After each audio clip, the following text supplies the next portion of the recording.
prefer or unprefer indifferent. Dengan dikotomi kendali, maka dalam filosofi teras, sesuatu hanya bisa menjadi benar-benar baik atau buruk jika hal tersebut berada di bawah kendali kita. Sebab, bagaimana kita bisa dinilai atas sesuatu yang tidak di bawah kendali kita? Lalu, bagaimana dengan hal-hal di luar kendali kita? Stoicisme memasukkan semua hal di luar kendali kita sebagai indifferent, atau terjemahan bebasnya adalah hal-hal yang gak ngaruh atas baik atau buruknya kita. Pendapat orang lain, tindakan orang lain, reputasi atau popularitas kita, kekayaan atau harta benda kita, kesehatan atau tubuh kita, cuaca besok, realitas politik, semua itu tidak bisa menentukan kualitas hidup kita, karena semua itu toh di luar kendali kita. Entah kita kaya atau miskin, entah kita sehat atau sedang sakit, entah anggota tubuh kita lengkap atau tidak, kita semua bisa memiliki hidup yang baik. Sebaliknya, kita bisa kaya raya, cantik, sehat, semua anggota tubuh lengkap dan populer, tetapi toh tetap tidak menjalani hidup dengan baik. Salah satu alasan saya menyukai filosofi teras adalah karena sangat inklusif untuk semua orang, apapun kondisinya, dan menganggap semua manusia memiliki kapasitas yang sama untuk menggapai kebahagiaan hidup yang sejati. Para filsuf Stoa tidak silau dengan kekayaan, gelar, atau pangkat seseorang, karena ini semua adalah hal-hal eksternal yang indifferent.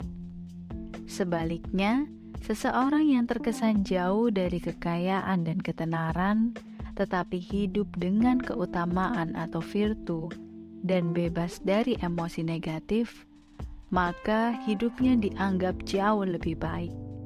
Di masa kini, saat kekayaan, kecantikan, popularitas dapat dengan mudah terlihat di media sosial dan membuat kita merasa sedih karena membandingkan hidup kita dengan orang lain, filosofi ini terasa makin relevan. Mungkin ada dari kamu yang mulai merasa kurang tertarik dengan filosofi teras karena terkesan anti kekayaan duniawi. Sebagian mulai mempertanyakan apakah stoicisme identik dengan gambaran filsuf petapa yang hanya hidup di hutan, memakai sehelai kain saja, dan hanya makan buah-buahan. Karena kekayaan masuk di dalam daftar hal-hal di luar kendali, apakah berarti stoicisme anti kekayaan? Jika mengamati kehidupan para filsuf Stoa, kita akan menemukan bahwa sebagian dari mereka berkecukupan, bahkan kaya raya. Ada yang berprofesi sebagai politisi senior, pedagang, bahkan kaisar. Tentunya hidup mereka tidak bisa dibilang sederhana, apalagi susah. Apakah ini sebuah kontradiksi? Atau lebih parah lagi, kemunafikan? Tidak seperti filsafat sinisme dan beberapa mazhab agama yang menekankan bahwa kekayaan materi adalah buruk. Stoicisme lebih realistis. Realistis karena tidak mungkin membebaskan seluruh manusia dari keinginan hal-hal duniawi. Mari kita lanjutkan dengan menjelaskan hal-hal yang disebut indifferent. Ingat bahwa arti kata indifferent adalah tidak memiliki pengaruh dalam hal ini terhadap karakter dan kebahagiaan seseorang. Namun, stoicisme juga realistis karena mengamati perilaku kebanyakan manusia yang tidak bisa lepas dari rasa mengingini hal-hal duniawi, seperti kekayaan, kecantikan, dan kesehatan.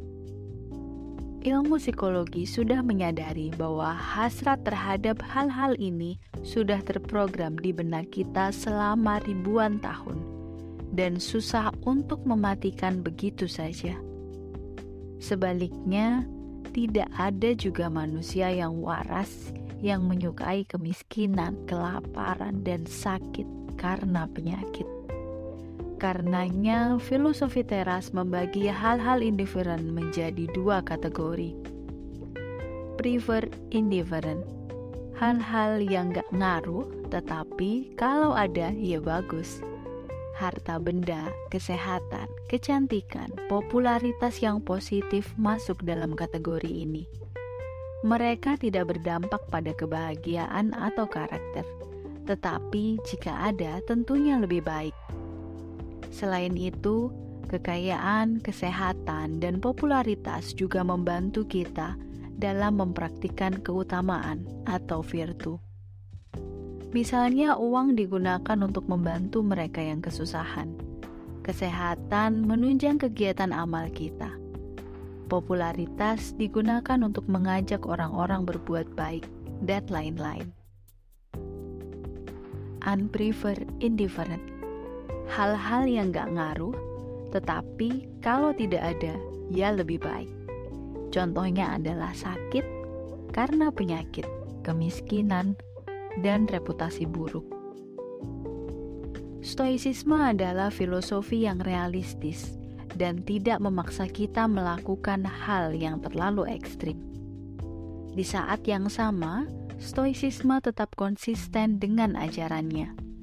Walaupun ada hal-hal yang kita lebih sukai, seperti punya uang yang jumlah nolnya sampai tidak muat di buku tabungan, smartphone termahal, pensil alis dahsyat yang bisa menangkap sinyal wifi, followers bejibun, dan semua nikmat duniawi lainnya.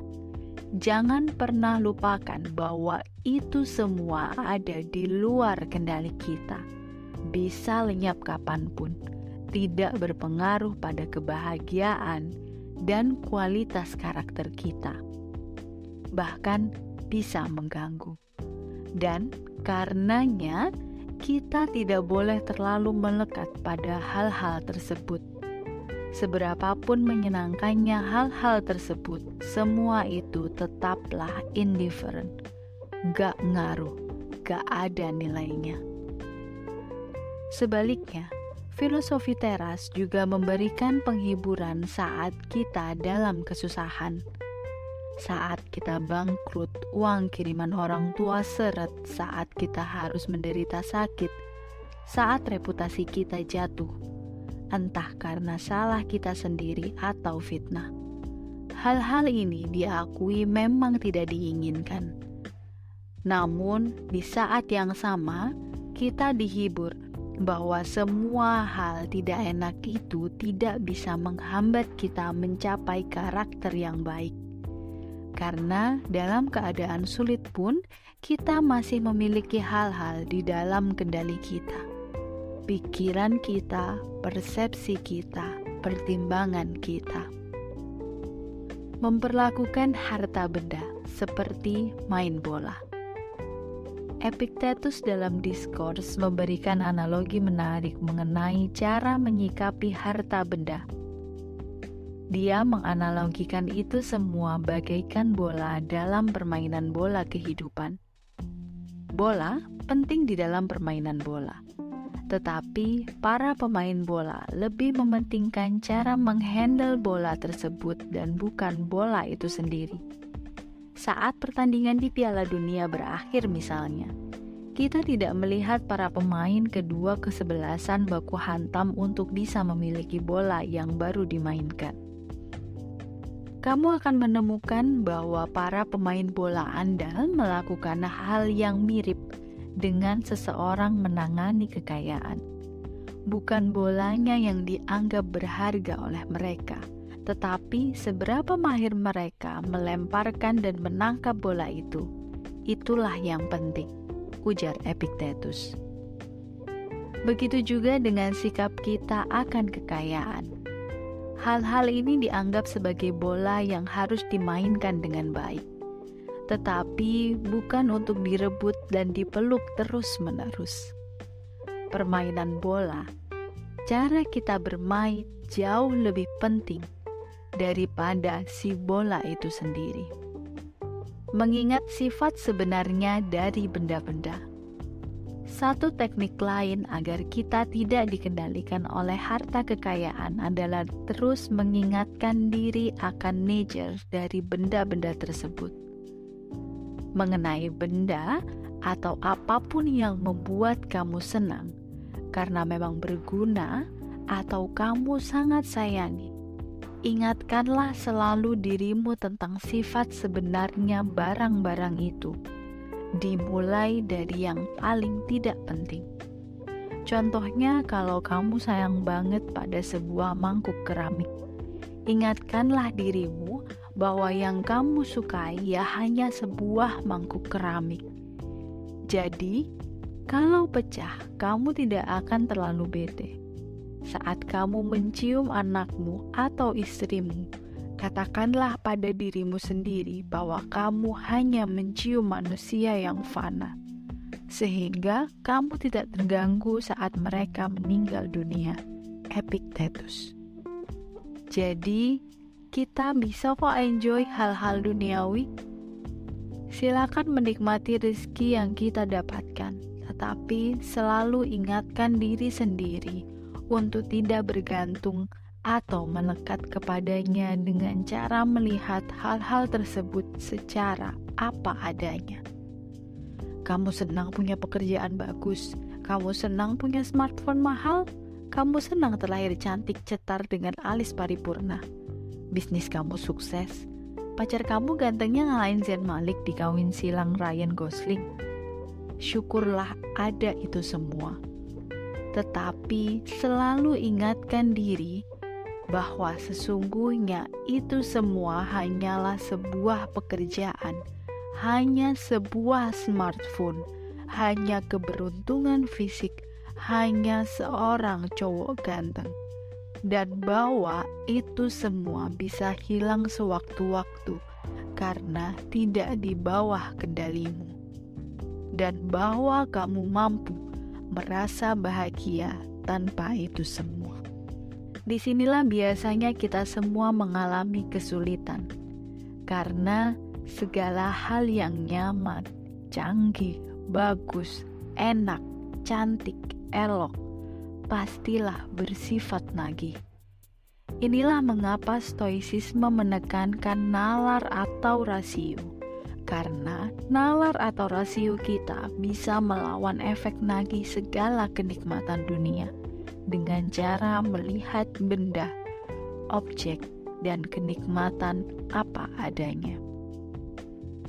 Manusia yang mampu menahan dirinya untuk hidup dalam batas yang ditetapkan alam tidak akan merasakan miskin. Sebaliknya, manusia yang melewati batas-batas ini akan terus-menerus dikejar kemiskinan, tak peduli betapa kayanya dia, ujar Seneca. Seneca percaya bahwa kebutuhan hidup manusia menurut yang ditetapkan alam tidaklah besar, tetapi ketidakpuasan manusialah yang ingin mengejar hal-hal yang lebih banyak lagi. Padahal segala harta benda ini tidak penting dan tidak berpengaruh pada kebahagiaan kita. Ironisnya, mereka yang kaya raya tetapi tidak pernah puas mengejar lebih banyak lagi harta benda, justru dikatakan terus-menerus dikejar kemiskinan. Dalam bukunya Letters from a Stoic, Seneca berkata, manusia tidak memiliki kuasa untuk memiliki apapun yang dia mau, tetapi dia memiliki kuasa untuk tidak mengingini apa yang dia belum miliki, dan dengan gembira memaksimalkan apa yang dia terima. Apakah kamu terus-terusan resah melihat tas kulit sapi perawan, sneaker yang masih ada bau jempolnya LeBron James, pacar orang, atau foto Raja Ampat yang berkeliaran di media sosial, dan kamu ngiler tapi gak pernah meraihnya? Ingat quote di atas, kamu punya power untuk tidak mengingininya. Coba lirik tas kamu, sneaker kamu atau pacar kamu sekarang? Bisakah kamu gembira dengan apa yang telah kamu miliki? Bisakah kamu melihat mereka dan sungguh-sungguh mengingini apa yang sudah kamu miliki? Saat kamu mencium anakmu, istrimu, katakanlah pada dirimu sendiri bahwa kamu hanya mencium manusia, sehingga kamu tidak terganggu saat salah satu dari mereka meninggal dunia. Manusia tidak memiliki kuasa untuk memiliki apapun yang dia mau. Ini adalah bagian kutipan Epictetus dalam buku Enchiridion yang sekilas terasa sadis. Kok tega betul saat kita sedang menyayangi anak, istri, atau suami, justru disuruh membayangkan kemungkinan mereka mati. Ini masih bentuk disiplin untuk melihat sifat sesungguhnya dari segala sesuatu, termasuk melihat orang-orang yang kita kasihi sebagai makhluk fana. Kita harus mengingat terus-menerus bahwa sifat manusia adalah bisa mati. Sehingga ketika akhirnya kematian sungguh menjemput mereka, kita tidak terkejut. Pesan Epictetus tersebut seharusnya juga memiliki efek supaya kita semakin menghargai keberadaan ayah, ibu, saudara, pasangan, anak, dan teman-teman terdekat kita ketika mereka masih hidup. Apakah kita telah menyanyiakan keberadaan mereka sampai suatu hari mereka diambil dari kehidupan kita? Apakah selama ini kita menghabiskan waktu bersama mereka, tetapi perhatian kita tetap di gadget? Pesan Epictetus itu bisa diekspresikan ulang menjadi, karena anak, istri, dan orang-orang terkasih di sekitarmu itu fana, hargailah setiap momen bersama mereka. Jika ayah, ibu, istri, atau suami tiba-tiba direnggut dari sisi kita, apakah kita baru akan menyesal telah menghabiskan waktu pada layar smartphone selama berada bersama mereka? Sekali lagi tentang pasrah pada nasib. Tadi telah dibahas mengenai salah satu kesalahpahaman yang umum terhadap filosofi teras adalah mengira filosofi ini mengajarkan kepasrahan pada situasi. Karena situasi eksternal adalah sesuatu di luar kendali kita, seolah-olah kita hanya bisa mengubah persepsi saja dan tidak perlu berupaya, apalagi bekerja keras. Anggapan ini sudah diberikan solusinya oleh William Irvine dalam bentuk trikotomi kendali. Selain itu, kita bisa melihat kehidupan para filsuf Stoa untuk melihat apakah mereka tergolong orang-orang yang pasif, nerimo saja dan tidak berusaha. Cato the Younger adalah seorang politisi di Kekaisaran Romawi yang terkenal karena berani menentang Julius Caesar. Seneca adalah guru bagi kaisar dan aktif menulis baik mengenai stoicisme dan juga naskah teater. Dia juga seorang anggota senat. Marcus Aurelius, seorang kaisar yang tidak hanya terkenal bijak, tetapi juga aktif menjaga keutuhan kekaisarannya dari pemberontakan. Saat Roma diperintah oleh Kaisar Nero yang sewenang-wenang, sekelompok filsuf Stoa melakukan perlawanan. Saat membaca kisah-kisah ini, tidak terkesan praktisi Stoa sebagai orang-orang yang nongkrong saja menerima nasib yang tiba-tiba. Tulis Marcus Aurelius dalam buku Enchiridion. Saat pagi-pagi buta, ketika kamu merasa sulit meninggalkan tempat tidur, katakan pada dirimu sendiri, saya harus bekerja sebagai manusia. Apa yang harus saya keluhkan jika saya memang mengerjakan hal-hal yang untuknya saya dilahirkan? Atau untuk inikah saya diciptakan? untuk meringkuk di bawah selimut agar tetap hangat? Tapi kan rasanya nikmat melingkar di dalam selimut seperti kucing, lanjut Marcus Aurelius. Jadi, kamu dilahirkan untuk merasa nikmat, dan bukannya bekerja dan mencari pengalaman. Tidakkah kamu lihat tumbuhan, burung, semut, laba-laba, dan lebah semuanya mondar-mandir mengerjakan pekerjaan mereka, menempatkan dunia ini sebagaimana mestinya, sebaik-baiknya yang bisa mereka lakukan. Dan kamu tidak bersedia melakukan tugasmu sebagai manusia? Mengapa kamu tidak bergegas melakukan apa yang dituntut oleh jati dirimu sebagai manusia? Ini juga prinsip hidup selaras alam. Rajin bekerja dan berkarya tidak dilihat sebagai sekedar jerih payah untuk bertahan hidup atau memupuk kekayaan, tetapi sudah bagian dari jati diri manusia. Di dalam stoicisme, tidak ada ancaman dosa untuk kemalasan. Hanya kita diingatkan bahwa dengan malas bekerja, kita sudah mengingkari alam dan nature kita sebagai manusia. Bahkan kita dianggap lebih buruk dari binatang-binatang yang rajin. Sesungguhnya, kerajinan, kerja keras, dan berkarya sudah menjadi panggilan kita.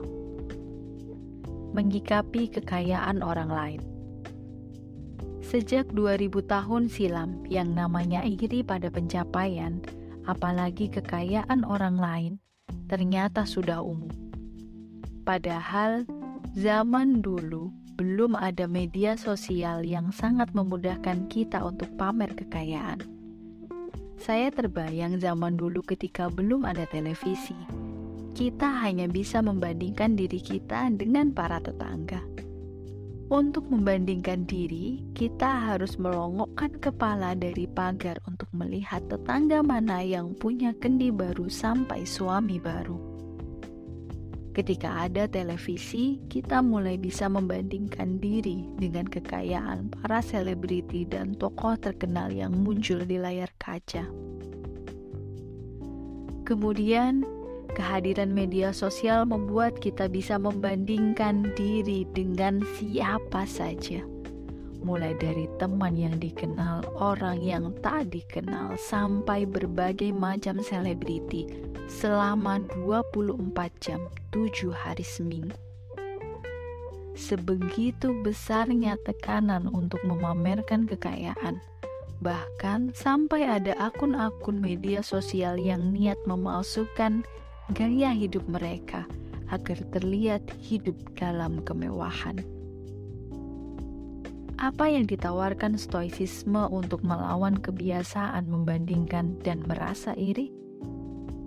Pertama, menempatkan kekayaan pada tempatnya. Epictetus dalam Enchiridion berkata, "Ini adalah nalar yang keliru. Saya lebih kaya, artinya saya lebih baik dari kamu. Saya lebih pandai berkata-kata, artinya saya lebih baik dari kamu.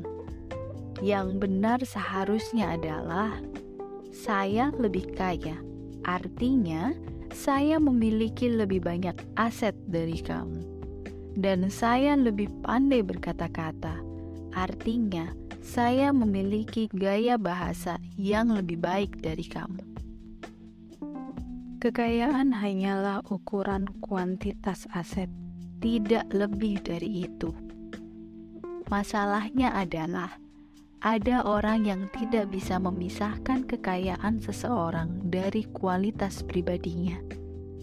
Seolah-olah mereka yang lebih kaya otomatis kualitasnya sebagai manusia juga lebih baik. Dengan sangat logis, Epictetus mengklarifikasi hal tersebut. Kekayaan, keahlian, kecantikan, kekuatan tidak serta-merta membuat seseorang lebih baik dari kita. Ini bisa membantu kita saat diterpa rasa iri melihat kekayaan atau pencapaian orang lain. Sebaliknya, pesan Epiktetus juga berlaku bagi kita semua untuk tidak memandang rendah mereka yang harta bendanya lebih sedikit atau keahliannya lebih rendah dari kita. Lanjut, Epiktetus memberi tips mengenai iri hati dan perspektif baru.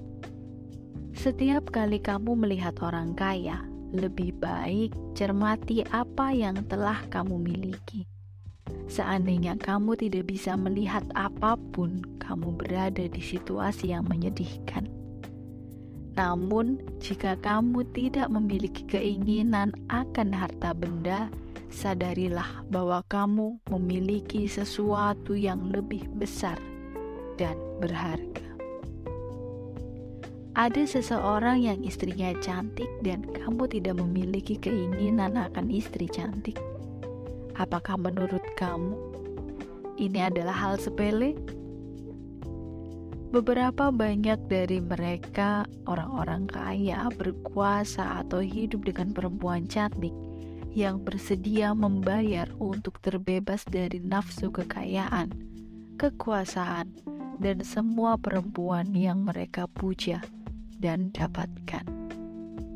Walaupun terkesan sebagai pembenaran diri, ini sih bisa-bisanya sobat miskin untuk menghibur diri.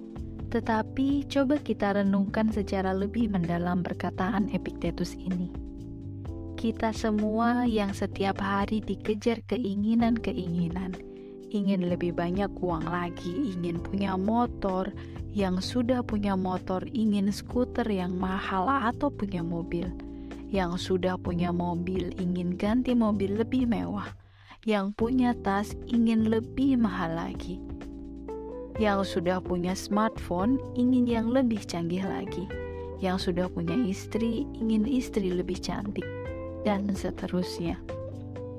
Semua keinginan ini mendera, membuat kita terobsesi, dan terkadang mendorong kita untuk berbuat kejahatan seperti korupsi. Dalam stoicisme, ada yang lebih nikmat daripada keinginan yang terpenuhi, yaitu tiadanya keinginan itu sendiri. Ini lebih hebat dari sekedar ikhlas menerima bahwa kita tidak memilikinya.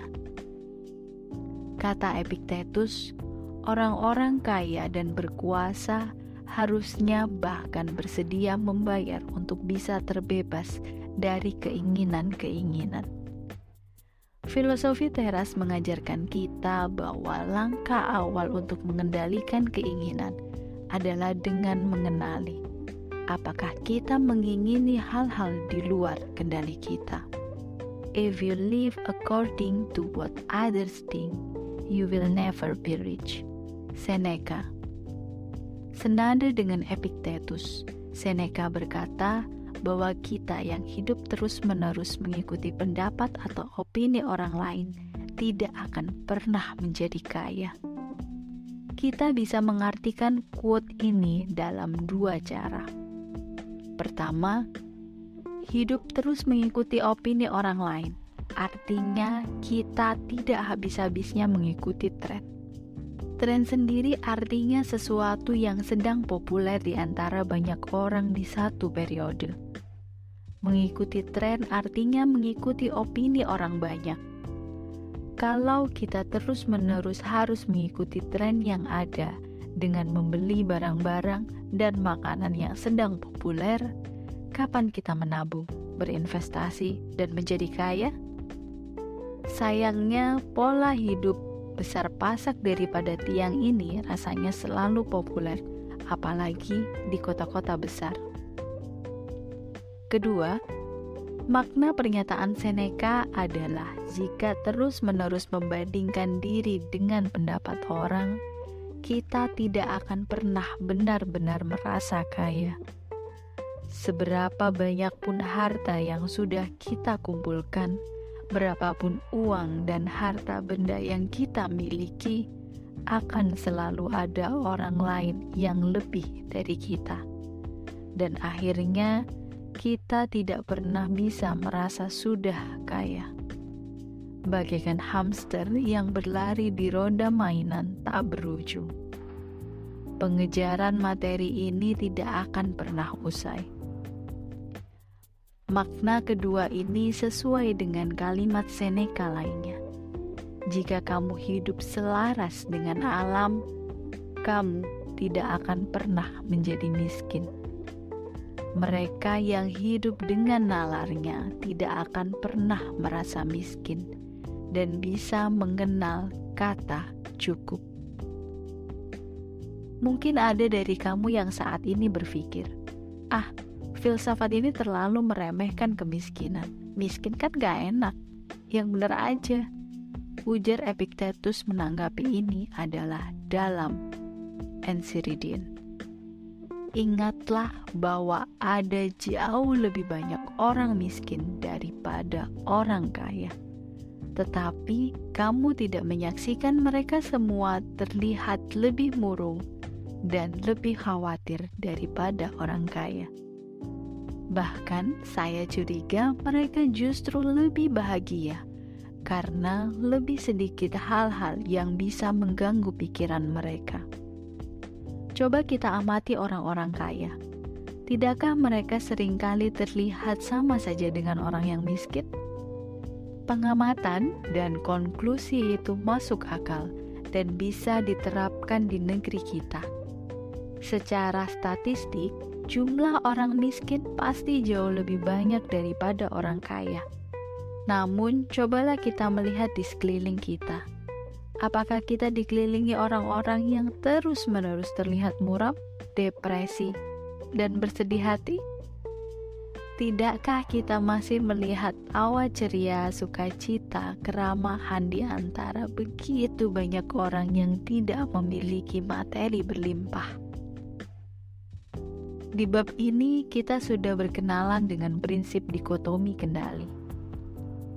Jika bisa benar-benar meresapi prinsip ini saja, seharusnya kita dapat menyadari bahwa ada banyak kecemasan dan ketakutan dalam diri kita yang sebenarnya tidak perlu.